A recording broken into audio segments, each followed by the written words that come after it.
right, great that you're here, wonderful. So today we start with the, say, meditation, or with the moment of contemplation, in this case, say in the 30 days to Easter. But I'm really happy that you're here. And this is the tape group, yes, you're right. And so this is, yeah, a combined activity, you could say. We have a couple of those. So this is a combined activity. We first meditate, contemplate for half an hour, just about, and then from there on, there's an introduction to the tape of Joel that we're going to listen to in the tape group, and listen to a tape with the infinite way principles in regard to the transcendental consciousness, because in fact this is part of the Transcendental Consciousness tape group 2024, and that's a lot of words, but it's really great to use the tapes of Joel regarding the transcendental consciousness, since that is what we're dealing with. And we're dealing with, say, coming to know our transcendental consciousness, coming into an experience of that, and see what needs to occur in order to recognize that as our own. That's certainly one way of saying that. Now, Joel is today pretty much available for instruction about the infinite way principles, and he does that in different ways. So one of them is the talk that we're listening to, and the other is a short podcast from a different tape, from tape with the title 1, in which he in fact is introducing the idea of there's only one power. There's only one power, so there cannot be opposing powers. There cannot be two things. There cannot be one thing opposing another. And Joel says this in different ways. One of them is also like there can also be no opposites. So there can be no good and bad. There can be no healthy and sick. There can be no white and black. It's like, no. We in the transcendental consciousness, we actually, say, transcend out of the limitations of a duality, of an, say, an opposites, a world consisting of opposites, recognizing that such thing cannot exist, really. So that is where the healing occurs, and that's where we actually recognize the truth of who we are as an experience of ourselves, like literally letting that be what it is, like not using the opposites any longer, or engaging with it, or validating it. No, letting that go, in fact. So recognizing that can be it. Now he says too in his, I'm not going to say everything that he's going to tell us, but I say one of the things that he says too is like the only necessary recognition that will come to you, whether that's by the practitioner, if you would be in a healing moment, or whether that is in you recognizing the truth of who you are. It's like that recognition is in fact the only thing that needs to occur. In that, like, the principles are working, yes, but it is not that you have to know them in order for them to work. And today it is, say, really beautiful to see how Joel uses this idea of there's only one power to in fact clean out a lot of stuff, you could say, that you use against yourself, not seeing that that's actually in the way of you receiving the love of God consciously. Like, you receive the love of God anyway. That's inevitable, because you were created out of love. Like, you're literally coming from that source. It created you in its acknowledgement of your perfection, not like a prototype or something. It's like, no, God created you perfectly. Now, you might have a different idea about yourself, seeing what is happening, believing that what you're seeing has some kind of reality, which it could never have. So the second step then in this is then allowing, say, that to be shown to you, as in fact where the healing is. Like you allow that to be shown to you, you become receptive. Now, this becoming receptive, we've done this in many different ways. One of them is being still in meditation, taking time to calm down your concepts and creating some space in your consciousness for something else. And by admitting that you actually have no idea how to do all this, and you have no idea who you are, or you have no idea what God is, and in your openness, in your receptivity to receive something completely new, it can be shown to you. Now, contemplation is definitely one of the ways that Joel points out to use in order to come to this realization. So that's exactly what we're going to do today. So there will be a 5-minute talk of Joel, a 5-minute extract, you could say, from a talk, but very specifically to the principle of this is the infinite way teaching, this is what it says, and it sounds like this, and I mean it with that, and it means this. So it's very instructive, but very beautiful. We're going to listen to that. Then we will be quiet for a moment. Then we'll see. If I feel like playing it again, I will repeat it one more time. Otherwise, we'll just continue with where we find ourselves, and that's perfectly all right too. So I'm sharing with you this contemplation with Joel. Now, this brings up the major healing principle of the infinite way, which is not to be found in any metaphysical or spiritual teaching, but the infinite way. This is what sets infinite way healing apart. This is why infinite way healing is beginning to be accepted by all of the bodies of the world who are interested in spiritual healing. And this is it. The infinite way does not accept God as a power over anything, not as a power over disease or a power over sin. It doesn't accept God as a power over accidents. It doesn't accept God as a power over anything. It doesn't accept mind over matter. It doesn't accept truth over error. The infinite way stands on God as omnipotence, and there is no other power. Therefore, the infinite way never uses the power of God to do anything. It never seeks the power of God to do anything. It never prays to the power of God to do anything. The infinite way abides in the realization of God's omnipotence. And this is a rejection of any and every form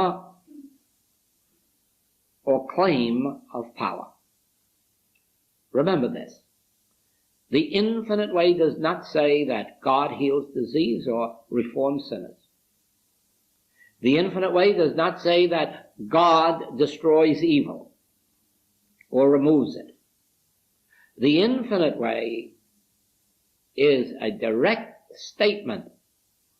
God is omnipotence, meaning all power, the only power, beside which there is no power. And then it says to every appearance of power, every claim of power, thou couldst have no power over me unless it were given thee of God. Thou art not power. Get thee behind me, Satan, this temptation to believe that there is a power other than God. You'll only know the importance of this when you sit down to do healing work. And remember, I am not going to God for power.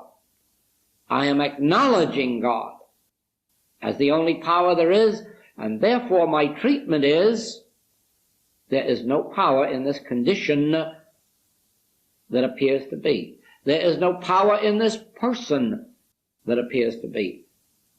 There is no power in this germ. There is no power in this calendar. There is no power,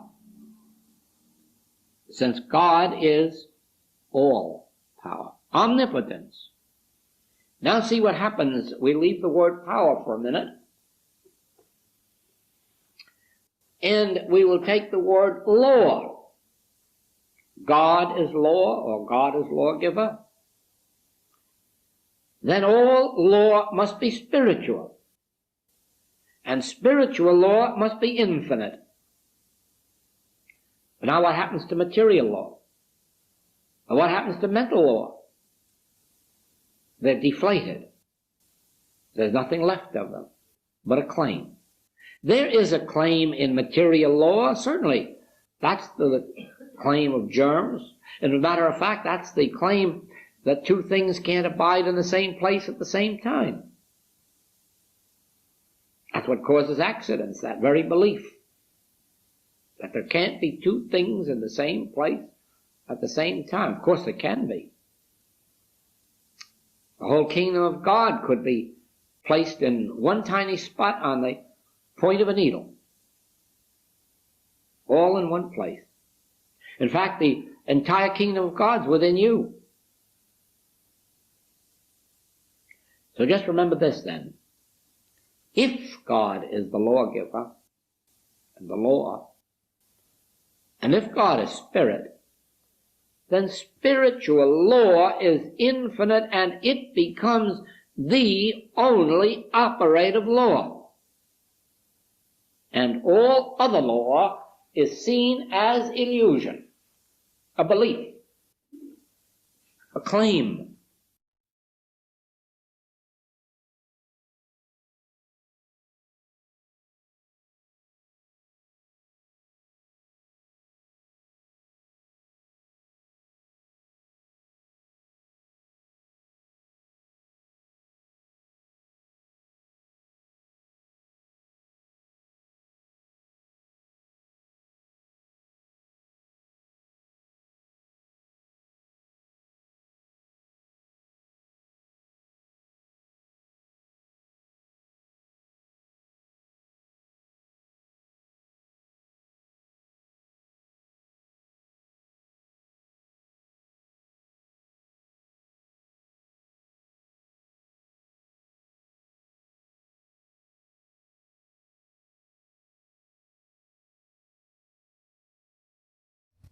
So now in the, say, the recognition of this one power, it's not necessary to understand what it all means.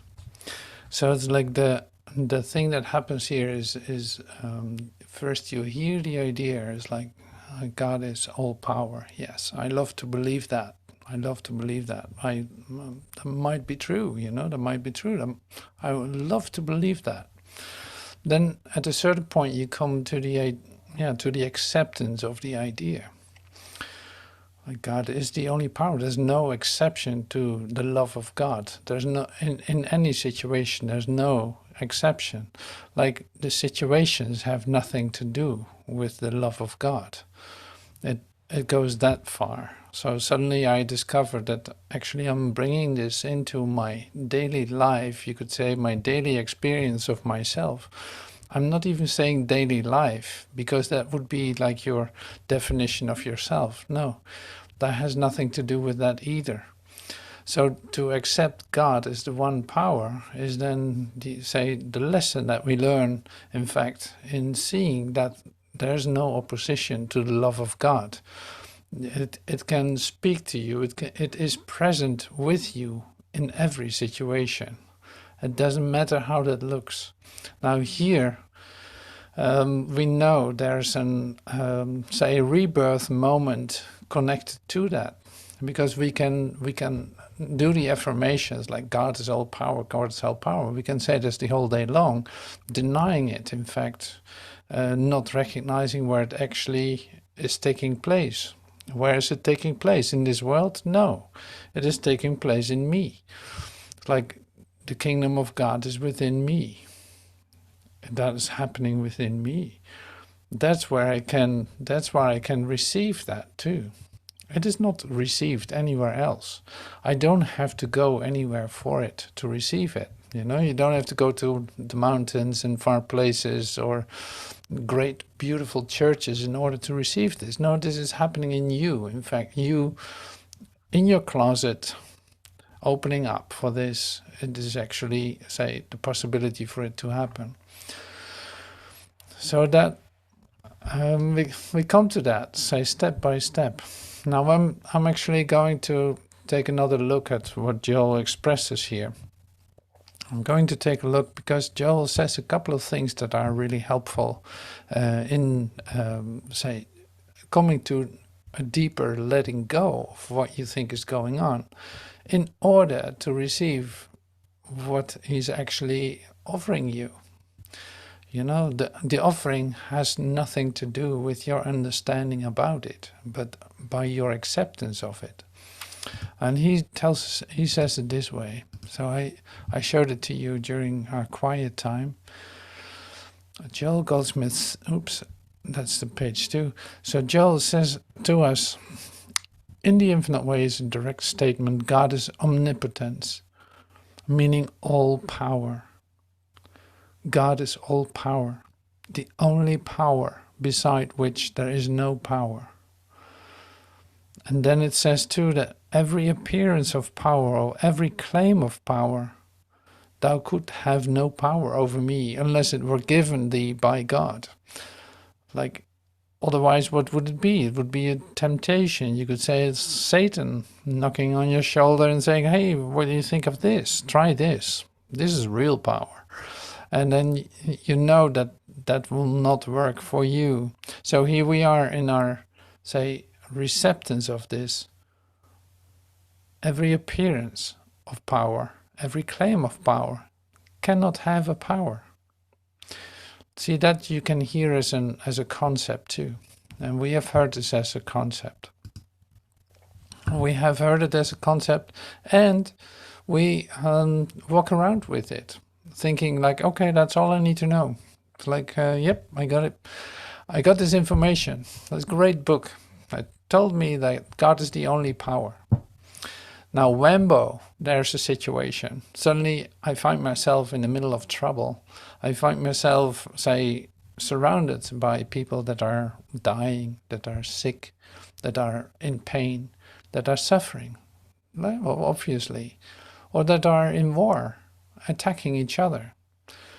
And so the tendency then can be, and this is not what Transcendental Consciousness is, but the tendency can be is that you say like, well, it has no power, I have nothing to do with it, God is my only power.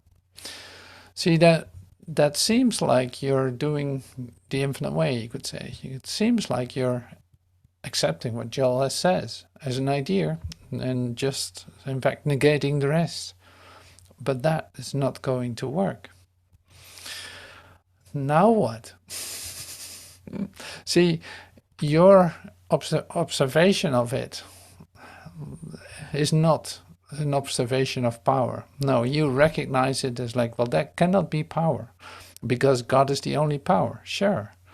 But it's like you will include this into your observation. It's not that it doesn't say anything about you. No, you actually perceived it. You actually saw this for just a moment.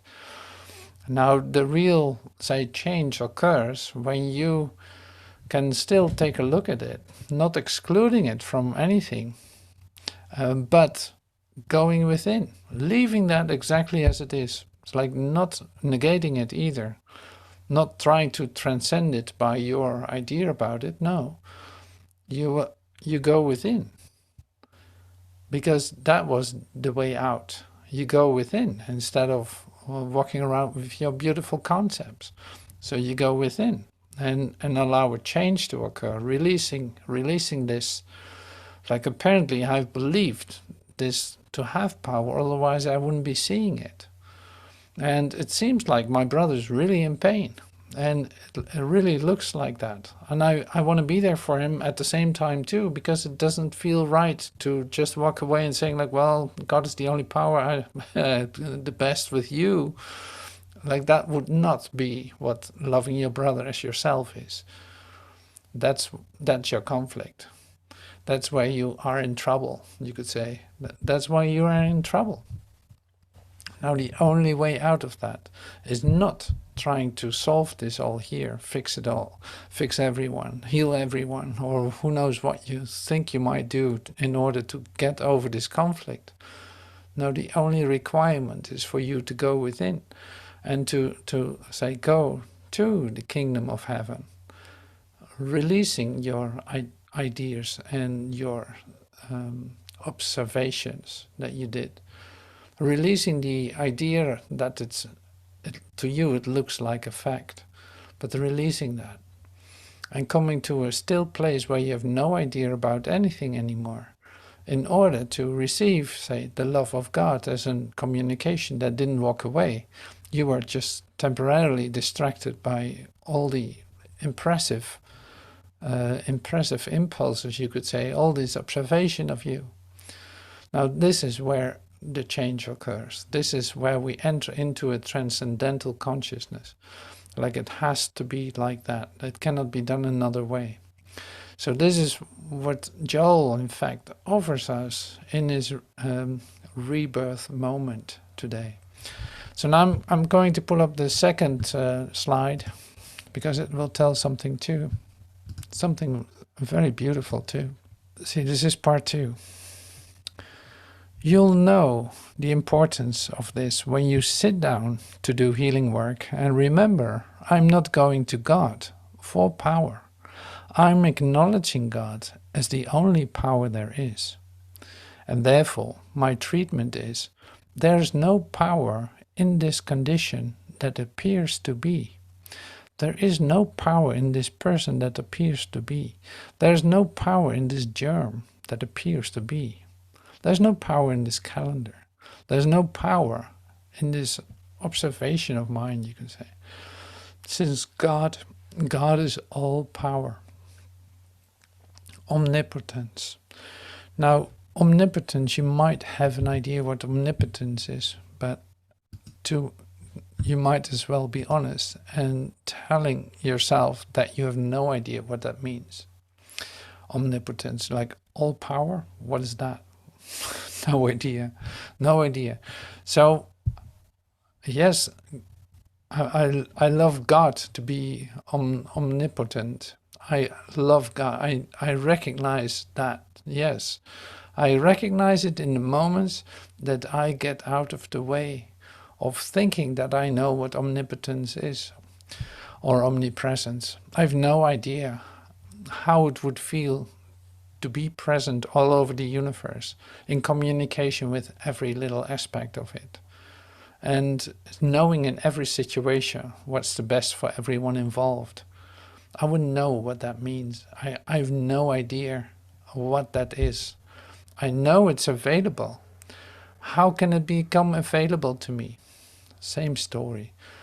This cannot be worked out in this world. It cannot be worked out by doing better. It cannot be worked out by healing more people. No, this can only be worked out within you. Because literally all power is we can find in you. Because literally, like, the kingdom of God is within you. This power is not yours. If it isn't given by God, it isn't yours. It's like, so this is coming from within through you, expanding, you could say, expanding itself in its own way. You don't know what that is. You know what I'm saying? It's like you constantly have to get out of the way to become, say, present and conscious of what this power actually is, how it is working through you, how you see that, in fact, there can be no conflict when you align with it. And when it is present in you, in your consciousness, of course it is present in you, but in your consciousness is a different story, because in fact it's like You can have moments that you feel completely disturbed, completely depressed, completely full of fear. Those are not the moments that you experience the love of God. No, those are the moments that you believe something here has value, or can attack you, or can have a power. By releasing your ideas, then here again, it's like you release the ideas, you go within to connect, like to open up for the kingdom of God within you. Now this power can be revealed, and it will dissolve the situation that distressed you before. It will dissolve your problems. Not solving it, but dissolving it. Like in your recognition of your wholeness, it all dissolves. And what stays is your, say, overwhelmedness by the love of God. So the only proper response to it will become like a total sense of gratitude, not for anything, but as a state of being, not as an achievement, but as really is like for no reason. It is the state that I am.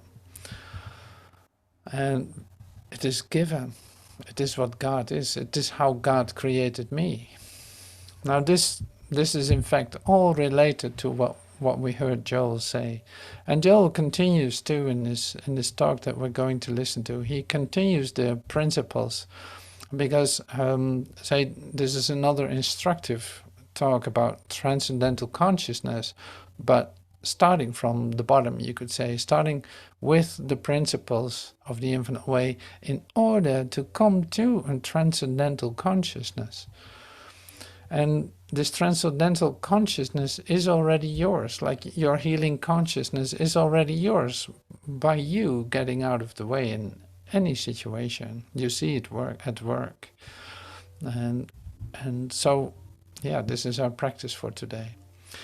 So we continue now in a moment with the tape that we're going to listen to from Joel, and after that I will share some words regarding the parts that we're listening to in the talk.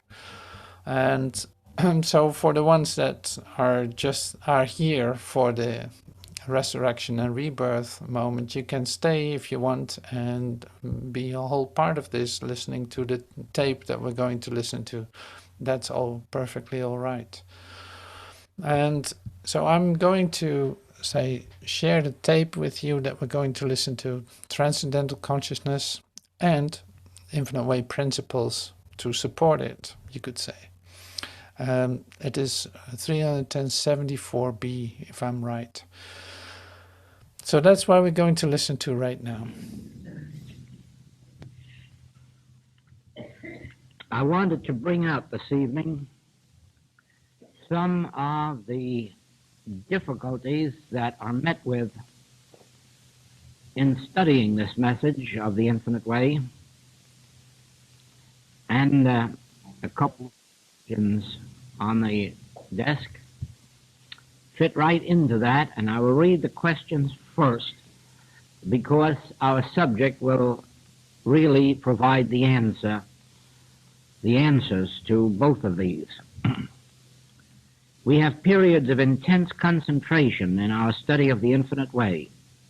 We listen to tapes daily, read, meditate, and feel very close to our true being. However, after a few months of this, we find our attention drifting away as other things seem to clutter up the view.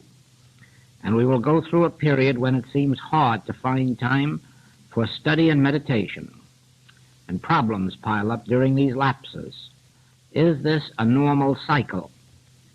And the next question, how far can we expect our children to go with us on this path? Now, the first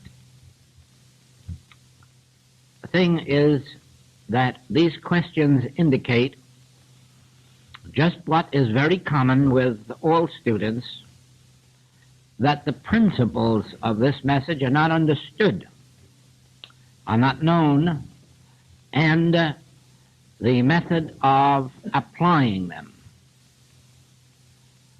in the earliest stages of our study, it becomes necessary to learn certain specific principles.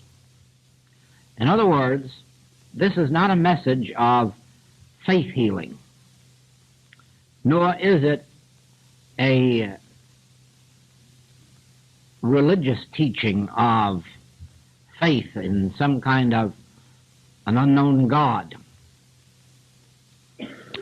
This is an unfoldment based on specific principles that have been revealed throughout the years of my own study and meditation and practice. These principles are specific in nature,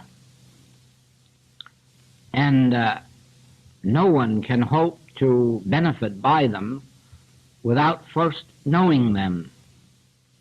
Oh, I will make an exception in that when you come to a practitioner for help, it isn't necessary that you know the principles, but it is necessary that the practitioner know them, and the help that you get is in proportion to the practitioner's understanding and demonstration of these principles.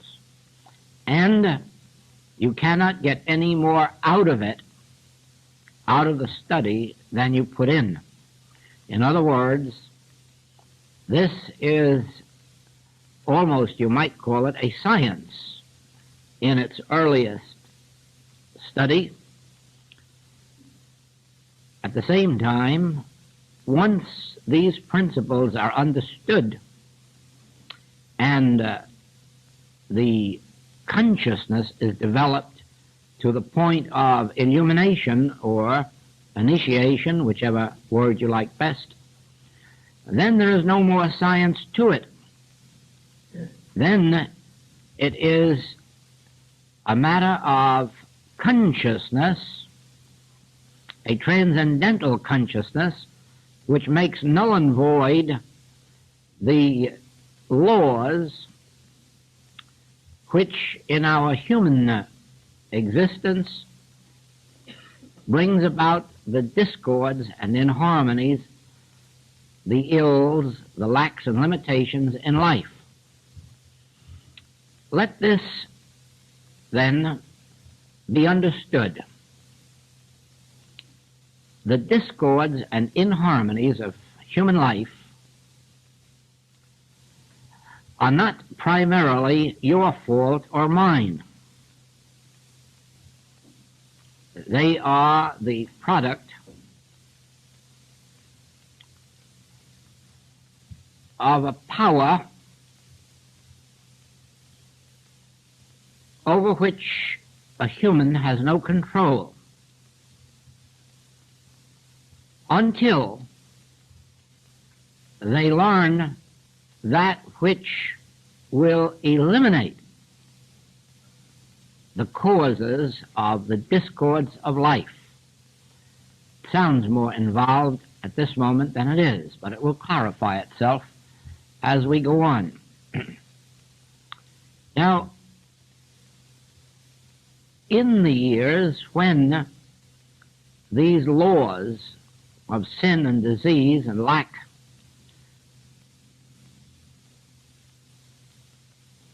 operated in our consciousness without any ability on our part to do anything about them, we had to take life as it came. If we awakened one morning with a disease, well, there it was. Nothing we could do about it except send for the best available medical aid, and if it had the answer, we were healed, and if it didn't, we weren't. In the same way, when the temptations of false appetites, or what the world calls sins, came to us, we had no way of refuting them, no way of preventing their operation in our experience, and we became victims of them. In the same way, when a country or a state went through some period of depression or lack, it just meant that so many people were unemployed. And you and I were among them, statistically at least, and no one of us would ever have thought that there was any way to prevent it.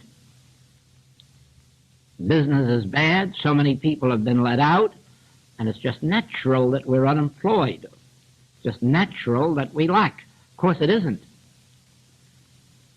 There is never any reason for anyone being in lack and limitation except ignorance of how to prevent it or ignorance of what to do about it. In the same way, when these epidemics came around, a flu or polio or consumption or whatever they were, statistically so many people had to get it. And they did. And one never blamed anyone for coming down under the flu. You can't help it. There's an epidemic, but that's not true. You can't help it. The only reason you came down was ignorance of how to prevent it. Now, as far as the world is concerned, the world at large is still in that same position, that it has no defense against the evils of this world. But that is not true of those who study a teaching of this nature, because it is safe to say that students who understand these principles are avoiding and always will avoid not less than 80% of all the ills that the rest of the world suffers, and they will avoid probably 99% of the sins.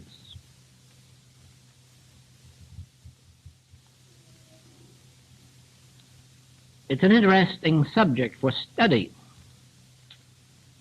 and you'd be surprised if you could check on the penal institutions of the United States, the mental hospitals, and find how few people there are in them who have been students of a teaching of this nature. And then you'd see how possible it is to avoid anywhere between 80 and 99% of the world's troubles. But there is a price. It can't be done with blind faith. It can't be done because you belong to something. You can't join a church and become immune, not even a metaphysical one.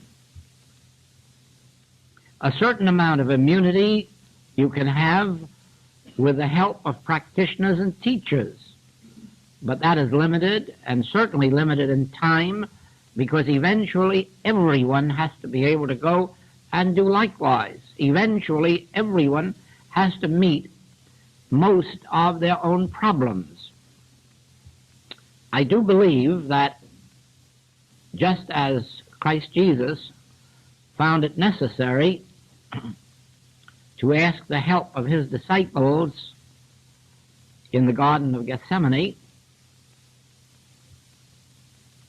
so does my experience show that practitioners and teachers, regardless of how far advanced they may be, sometimes find occasion to ask other practitioners or teachers or even their own students for help, because there are times when the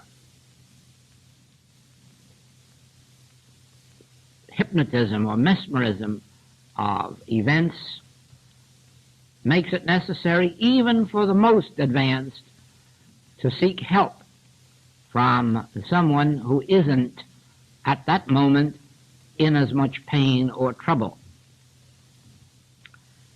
But this does not change the situation that on the whole, eventually we must all learn to handle our own problems and meet them, at least to a great extent.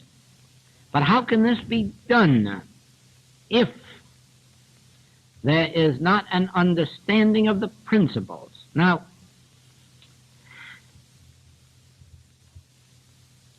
that which makes this study difficult is the matter of interpretation. There is no such thing as a literal meaning to the things that are written, either in our writings or in any other metaphysical writings, or even in Scripture. There is always a matter of interpretation. If it weren't for that, you wouldn't find 100,000 churches with crucifixes on them and 5,000 different denominations among those with that crucifix. Why do they all have a crucifix on them and still different denominations, different religions, different churches, different groups? Because they are not in agreement as to the interpretation on what constitutes Christianity or what doesn't. And it isn't only in Christianity. I do not know how many sects there are in Buddhism. And in the days of the Master, there were at least a dozen major sects, or very near that, in Judaism. Why? Why, if one is a Hebrew, why are they not a Hebrew? Period. And if one is a Christian, why is one not just a Christian? Why does it have to be a Catholic Christian or Protestant Christian or Episcopal Christian or Baptist Christian? Because of the lack of agreement in the meaning of things. And there is where interpretation comes in. Let me show you what happens even in Scripture, in the teaching of the Master. There are quite a few passages indicating that as ye sow, so shall ye reap.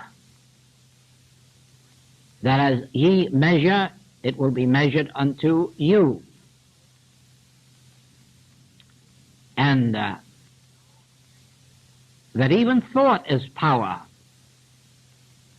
You remember the Master cautioning that it isn't sufficient to refrain from adultery, but even to look upon a woman with desire is the sin. In other words, the thought itself, without even the act, is sin. If you sow to the flesh, you shall reap corruption. If you sow to the Spirit, you will reap life everlasting. And after all of that, in another place, the Master, turning to Pilate, says, thou couldst have no power over me unless it came from God. And he says to the blind man, who did sin, this man or his parents? Neither. And to the crippled man, what did hinder you? In other words, in one place, if you think wrong thoughts, and if you sow to the flesh, and if you sow erroneously, you reap erroneously. And then when we come upon those who are reaping erroneously, we're told that which caused it had no power. Now, this has been baffling to the religious world as many years as the Scriptures have been in print. The Church has never been able to understand these statements, never been able to explain them, never been able to demonstrate the meaning of them. Now, you have that same situation in metaphysics.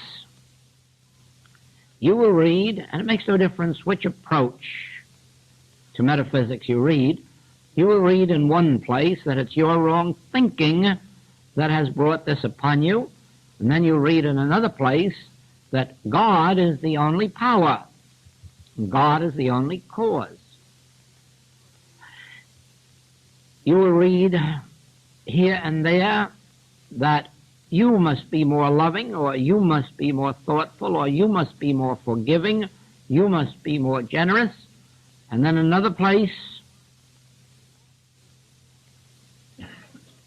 God is too pure to behold iniquity, and therefore there is no reality to that which is troubling you.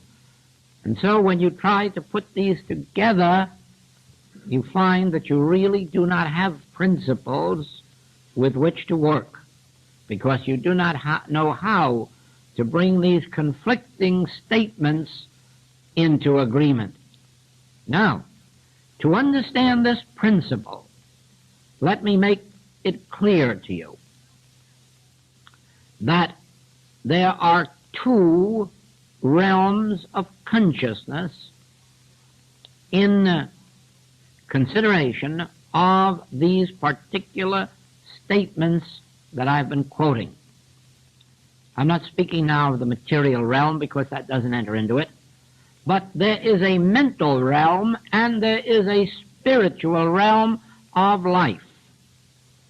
When you are on the mental realm, and that is the ordinary human realm of living, then it is that as ye sow, so shall ye reap. The thoughts that you think return to you with their own image and likeness. In other words, if you persist in thinking carnal thoughts, mortal thoughts, material thoughts, fear thoughts, that is what you reap. On the other hand, if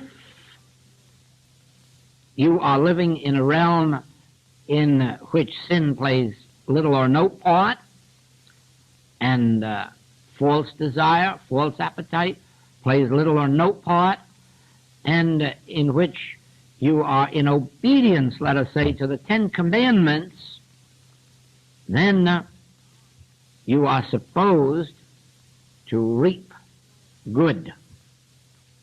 Now, it doesn't always work out that way, but at least it is a rule.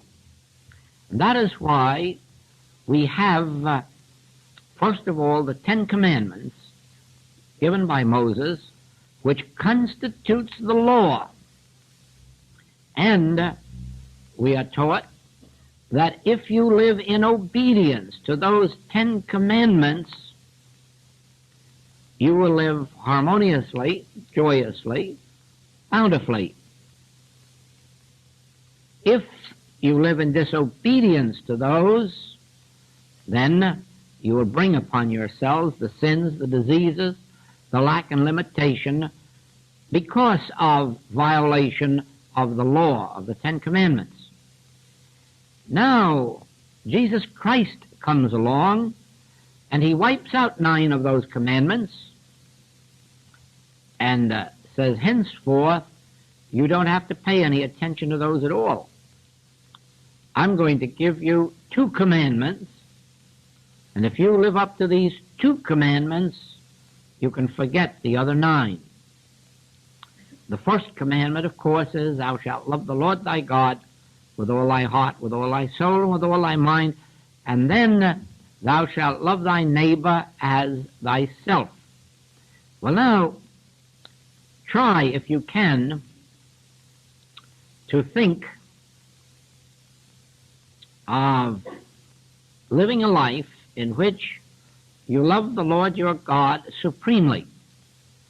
That is, you keep your mind stayed on God. You acknowledge God in all your ways, in which you live and move and have your being in a constant remembrance of God, in a continuous acknowledgement of God in every way, in every facet of your existence. And in addition to this, a life lived in loving thy neighbor as thyself. Now stop for just a few minutes and try to think what kind of a life that would be and what changes you might have to make at this very moment in order to fulfill that, love thy neighbor as thyself. Of course, the first question you would ask is, who is my neighbor? And speaking from the standpoint of Jesus Christ, when he says to everyone, your father and my father, it really makes of everyone on the face of the globe a neighbor. and something even closer than a neighbor, a brother and a sister. And remember that we are to treat this entire world as if it was someone else treating us, as we would be done by. And then you can see that you would never have to think any longer about stealing or lying, because certainly you would not wish to be robbed or lied to. And certainly you don't want to be envied, and all the rest of the 9 commandments that we've disposed of. And so your consciousness would be filled with love. Now we are no longer in the human consciousness once we have begun to live by loving the Lord thy God with all thy heart, with all thy soul, and loving thy neighbor as thyself. You will find now that you are not having human thoughts. You will find now that you are not having favoritism as to your child or your neighbor's child. You will find now that you are having nothing in your mind in the nature of bigotry, bias, prejudice, jealousy, envy, covetousness. In other words, you wouldn't be a human being anymore. You would be what the Master said we would be, sons of God. If so be the Spirit of God dwell in you, then are you the sons of God. The moment that you begin to pray for your enemies, he said, you are children of God. And therefore, we have these 2 states of consciousness, the mental or human and the spiritual. And while you are in the human, you are under this law of as ye sow, so shall ye reap. And every carnal thought that goes out from you must come back to you. Every hateful thought, every murderous thought, every false desire must come back under that law of Moses.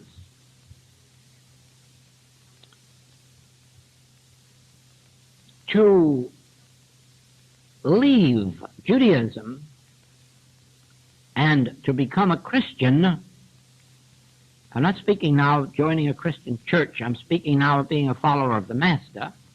To do this, it becomes necessary to live perpetually in this love of God and love of neighbor. And then you'll find that you are no longer in this consciousness that is barbing the errors of the flesh, that is attracting to you the image and likeness of your own state of thought. Now, the Master expected that those who followed him would sooner or later rise to that consciousness where they would no longer be human beings, where they would be children of God. You remember this? Call no man on earth your father, for one is your Father which art in heaven.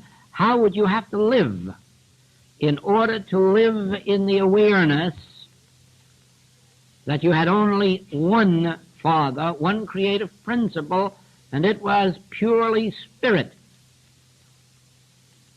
And of course you'd have to live in that consciousness of loving the Lord thy God and loving thy neighbor. Now then, first of all, not thinking at all of the metaphysical way of life, but merely the mystical Christian way of life, the very first demand would be to make this transition consciously. Think of the training that involves. Because unless one is miraculously touched with the Spirit of God so that their mortality drops away from them by the grace of God, one would have to train oneself into this new way of living new way of thinking, new way of being, until it really grew upon them. And this couldn't be done unless you started out with an understanding of these two principles, the law and grace. Living under the law of the Ten Commandments and constantly watching your thinking, or living under grace, which means taking no thought, but watching that you fulfill the two commandments.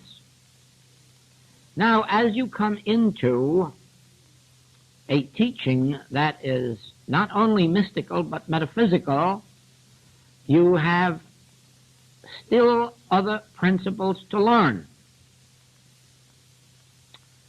And the reason is this.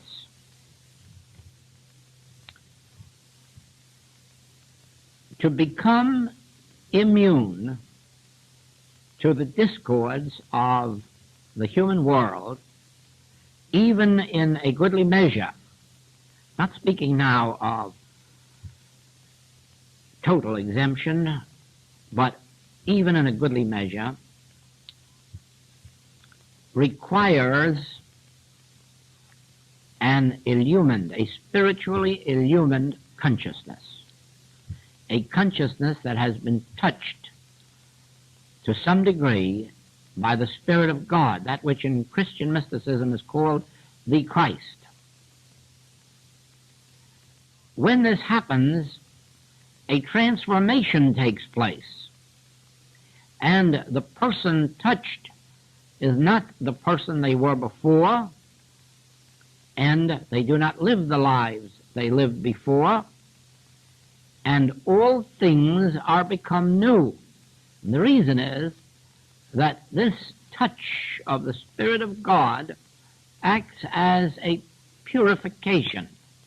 It acts to destroy all potentialities for sin, disease, lack. It wipes out of consciousness, at least in a measure, the earthly, the mortal, the material sense. Now, there are few people in the world who are actually touched by that Spirit without themselves doing something about it. In other words, the finger of God only touches a few to that point of spiritualization or enlightenment. The rest must build, must study, must practice until that moment of transition takes place. Fortunately, the way has been paved for us, and there are certain principles written down that we can study and practice and eventually come to that point of transition, that point of realization, that point of illumination. But without an understanding of these principles and the steadfastness to practice them, we just go on being the same human beings forever and forever and forever, sometimes being well and sometimes sick, sometimes good and sometimes bad. But to surmount that, it is necessary that consciousness be illumined. Now,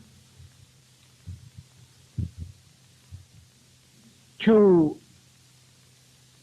undertake this study in that light leaves no room whatsoever for any periods of,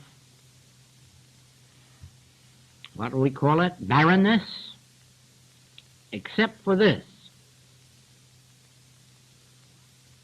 If we are sincerely studying and meditating, let us say for a week or two or three or four, there may come a time when for a day or two or three we are so filled up with what we have read and studied that we have to stop it for a few days and let it settle. We have to turn away from books and get out and live it. Get out in a park, get out at the beach, get out and do something. Get out and turn away from study. It's the same no matter what subject you are studying. Anyone in any study can get stale. And it isn't really being stale at all. It's only that you've taken in all that you can assimilate, and now you have to turn away for a day or two and let what you have taken in be assimilated. All right. So thank you, Joel. Yeah, we took in a lot. We took in a lot. So let's assimilate also a little bit. So thank you, Joel, for this input, for this inspiration. That's really beautiful. He gave a nice say description of the ways that this can come to you. And see, that's interesting to me to hear that. Say, for me, it started with a touch. That's how simple that is. I had no idea what came over me, but it changed my life forever. That was just one moment in which that occurred.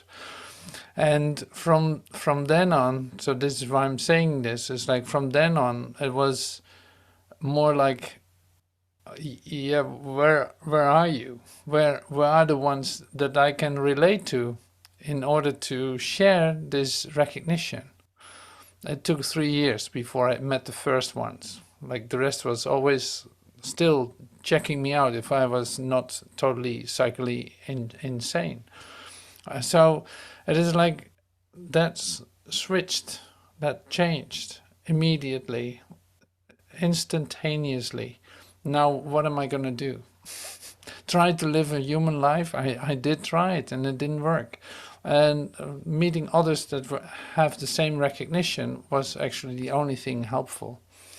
Now, seeing that this can come to you in like three ways, like this is given to. It's like one is really by study, by going into the books, listening to the tapes, by remembering this, by bringing this actively in your experience, by say accepting certain ways of doing, certain methods, you could say, temporal learning devices. So that's another way. And then there's this point.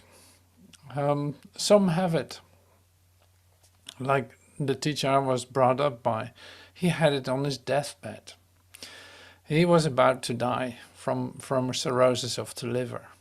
This was his last day, and he literally had a visit from heaven, you could say, giving him the proposition. So are you going to die or are you going to teach truth? It's up to you. And he walked right out of the hospital to start teaching truth, and had done so 30 years after that. So I mean, it's so individual how this can come to you, how this works. But the beautiful thing is, and this can save you so much time, that's why I'm saying it, is this, is like to stay on the job, so to speak, to stay with the practice is absolutely helpful. Like not having times of barrenness, like losing yourself, glitching back into a supposedly human life, or what you were, just because you don't have a real alternative. You slide into that. Well, don't do that. It is just a delay, and it will be very painful. Like it will be painful because you will end up in the same place where you left off. So that's no progress. There's no time that collapsed in order to awaken. Now this practice, the practice of the principles of the infinite way is also great, but say you have to keep them alive, you could say. They're not written on paper. They are individual, like they're in fact not used for interpretation. Joel compares this to the Christian tradition and Judaism and whatever. It's like all the interpretations that have been taking place were in fact meaningless. And because every interpretation is meaningless. Truth does not need to be interpreted. Truth is, right? You know this too. So the great thing here then that is being offered, and Joel touches it a little bit, but I want to like scoop it up a little, and that is this. It's like a universal theology is completely impossible. So this takes away every, say, attempt to even discuss it with anyone. You know, it does not make sense. That's why I'm always happy to talk, but I'm not going to discuss this with you. Because in the discussion is just a delusion of the first order. There's nothing to be discussed. And so another thing that comes in is this. It's like a universal theology. We don't have to work that out. We don't have to work out a new theology for the infinite way. It doesn't need to become a church. It isn't a church, so it doesn't need to become a church. Just like Christian Science lost itself in the church. Like, no, there is no church in this. So it's something else is going on, and that's this. I want to point that out. A universal theology is completely impossible. That's one thing. The other thing that is possible, and which is where every action that Joel is writing down, in fact, is pointing to, is this. A universal experience is possible, starting with your experience of truth. That doesn't need explanation, that doesn't need interpretation. No, it's just you opening up for the love of God in the altar within, after, say, leaving the world for what it is for just a moment. It's like, okay, I gotta let go of this, because this is not a fact. God is a fact, and I'm going to connect with God. I'm going to open my consciousness for an experience. In the altar, like in the altar of truth, I enter into the temple within to connect with that altar. And open myself up, just with completely empty hands. I open myself up for an experience of direct communion with my Creator. Because what is more natural than a moment of communication with my Creator? Yeah, absolutely. So it is like a universal religion, forget it. It's never going to happen. A universal experience, yes. Your singular, subjective experience of truth. Of course. Of course. You can experience that exactly in your way, right here, right now. And you don't have to understand any of this. Just start loving your God with all of your heart. And when you have done that, you will start loving your neighbor as yourself. Because you don't know what else to do with all that love that you experience. So it starts with you loving God with all of your heart. Start practicing it. It's like, give thanks to God for everything. For everything, not as a proof for your existence, no, as for everything that you know to be true. It's like, it must be inside of me. I can experience it. I'm grateful for it. Even before it is conscious, like in my consciousness, I'm already saying thank you for it. I know it is there. So thank you, God. Thank you so much. Thank you. Thank you. For no reason. Just thank you. One moment. I'm actually meaning what I'm saying. I'm in an experience of the love of God. I actually meant what I said. I said thank you in a way that I'm actually grateful. Now my communication with my Creator is established, is re-established, is recognized by me in my consciousness. Now it's time. Now I can love my neighbor as myself, because my cup runneth over.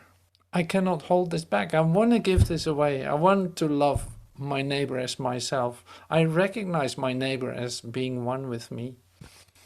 That is the occurrence. Now this is the occurrence that is being offered by Joel in this talk. It's like loving your neighbor as yourself. Okay, first, love God with all of your heart, with all of your soul, with all of your mind, with all of your beingness. It's a great practice. It's a great practice. Will always be effective.